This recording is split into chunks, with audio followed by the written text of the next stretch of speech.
മരുഭൂപ്രയാണത്തോടുള്ള ബന്ധത്തിൽ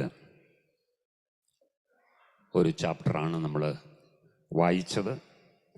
അതിനകത്ത് നാം വായിച്ചു, മോശെ ഒരു യാഗപീഠം പണിതു, അതിന് യഹോവ നിസി, യഹോവ എൻ്റെ കൊടി എന്ന് പേരിട്ടു. യഹോവയുടെ സിംഹാസനത്താണ് യഹോവയ്ക്ക് അമാലേക്കിനോട് തലമുറ തലമുറയായി യുദ്ധമുണ്ട്. Please God. ആ കാലഘട്ടത്തിലെ തലമുറയ്ക്ക് മാത്രമല്ല, തലമുറ തലമുറയായി യുദ്ധമുണ്ട് എന്നവിടെ എഴുതിയിരിക്കുന്നു. സ്തോത്രം. ദൈവജനത്തെക്കുറിച്ചാണ് പറയുന്നത്, ദൈവത്തിൻ്റെ ജനത്തെക്കുറിച്ചാണ്. എല്ലാ കാലത്തുമുള്ള ദൈവജനത്തിന് എന്തുണ്ട്? യുദ്ധങ്ങളുണ്ട്, പോരാട്ടങ്ങളുണ്ട്.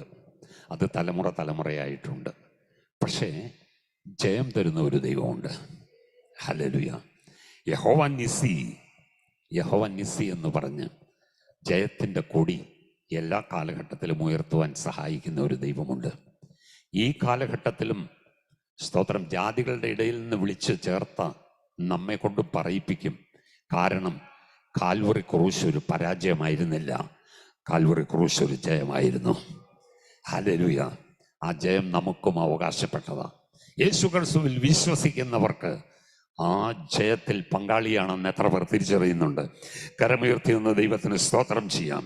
അപ്പോൾ ഇതുപോലൊരു സാക്ഷ്യം പറയണമെങ്കിൽ നാം ദൈവ സാന്നിധ്യം അനുഭവിക്കുന്നവരായിരിക്കണം. ദ പ്രസൻസ് ഓഫ് ഗോഡ് വളരെ പ്രധാനപ്പെട്ട കാര്യമാണ്. ദൈവ സാന്നിധ്യം അനുഭവിച്ച് ജയത്തോടെ ജീവിക്കുക. ഈ 17-ാം അധ്യായം നമുക്ക് തരുന്ന ബുദ്ധിയുപദേശം അതാണ്. ദൈവ സാന്നിധ്യം അനുഭവിച്ച് ജയത്തോടെ ജീവിക്കുക. ആമേൻ. ഇത് സാധ്യമാണോ എന്ന് ചോദിച്ചാൽ സാധ്യമാണ്. കാരണം നമ്മുടെ പാതകളെ നേരെയാക്കുന്ന ഒരു ദൈവത്തെയാണ് ഞാനും നിങ്ങളും ആരാധിക്കുന്നത്. സ്തോത്രം. ഹല്ലേലൂയ. ഒരു മനുഷ്യൻ്റെ വഴിയിൽ ദൈവത്തിന് പ്രസാദം തോന്നിയാൽ ദൈവം അവൻ്റെ ഗമനത്തെ സ്ഥിരമാക്കും. ഒരു മനുഷ്യൻ്റെ വഴിയിൽ ദൈവത്തിന് പ്രസാദം തോന്നിയാൽ ദൈവം അവൻ്റെ ഗമനത്തെ സ്ഥിരമാക്കും. എത്ര പേർ എന്നോട് ചേർന്ന് വിശ്വസിക്കുന്നുണ്ട്?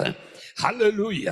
പലപ്പോഴും പക്ഷെ ഇസ്രായേൽ മക്കളുടെ ജീവിതം പഠിക്കുമ്പോൾ നമ്മൾ കാണുന്നത് അവർ ദുശാഠ്യമുള്ള ജനമെന്ന്. സ്തോത്രം.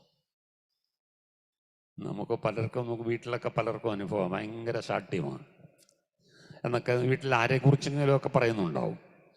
സ്തോത്രം.